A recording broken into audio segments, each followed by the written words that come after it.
complete អភិវឌ្ឍខ្លួនឯងបន្តទៀតមហិច្ឆតាអង់គ្លេសហៅ ambition ពាក្យមហិច្ឆតាគឺការចង់បានច្រើនចង់បានធំឬលោភលន់ភាគច្រើនយើងប្រើមហិច្ឆតាភ្ជាប់ជាមួយពាក្យលោភលន់ដែលមានន័យអវិជ្ជមានប៉ុន្តែ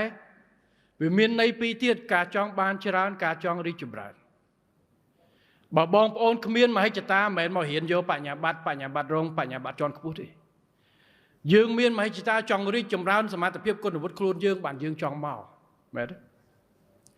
ការងារក៏យើងចង់ដែរត្រូវមានដើម្បីយើងរស់រវើកព្យាយាម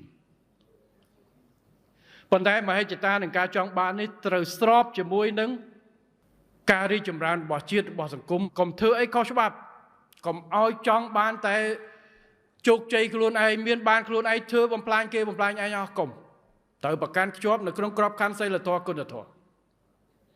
ជួយគ្នារីកចម្រើនទាំងអស់គ្នាកំបែងជើងគ្នាដើម្បីផ្ដួលគ្នាដើម្បីយើងយកកិច្ចការនេះរួមគ្នាធ្វើបង្ហាញស្នាដៃថាយើងចេះជួយគ្នាធ្វើហើយយើង leading ទៀតមហិច្ឆតាជួយខ្លួនឯងឲ្យខ្លាំងជួយស្ថាប័នឲ្យខ្លាំងជួយអ្នកផ្សេងឲ្យខ្លាំងមានមហិច្ឆតាទេហើយការងារមួយកន្លែងមួយដែលមានមនុស្សជួយគ្នាគឺជោគជ័យទូកអ៊ំទូកបើសិនជាមកក្រុមមកទូកនឹងមានអ្នកចែវអ្នកអ៊ំទូកនឹងប្រកួតគាត់ស្រោះគ្នាគាត់ប្រកាសជាទៅលឿនទោះបីជាប្រជះទឹកក៏ដោយតែបើទូកមួយនឹងអ្នកអ៊ំទូកមួយទៅឆ្វេងមួយទៅតាមវិលនៅកណ្ដាលទឹកនឹងទៅមិនរួចទេហើយទាំងអស់គ្នាសិតតែចង់បានឲ្យទូកនឹងឈ្នះគេអញ្ចឹងរួមគ្នាធ្វើអញ្ចឹងអ្វីដែលខ្ញុំជំរាបជូនអង្គពិធីថ្ងៃនេះចែករំលែកមានតែ3ចំណុចហ្នឹងបន្តរៀនសូត្ររៀនគ្រប់វិធីរៀនគ្រប់គ្នាគ្រប់ពេលមានទម្លាប់ជោគជ័យ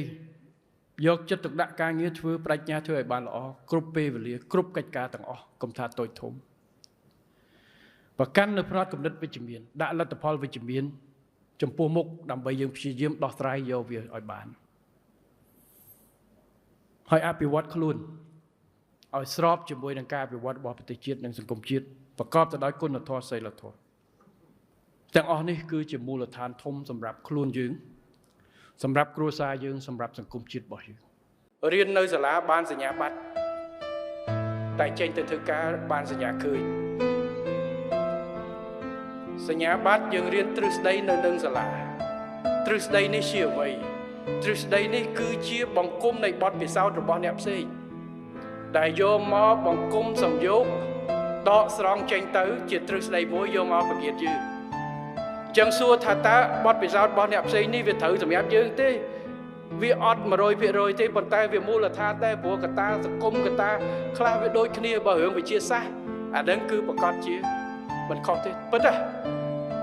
សម័យឥឡូវសំបីតែវិទ្យាសាស្ត្រហ្នឹងក៏ជំងឺឧទាហរណ៍ជំងឺមួយក៏វាបំផ្លែងដែរ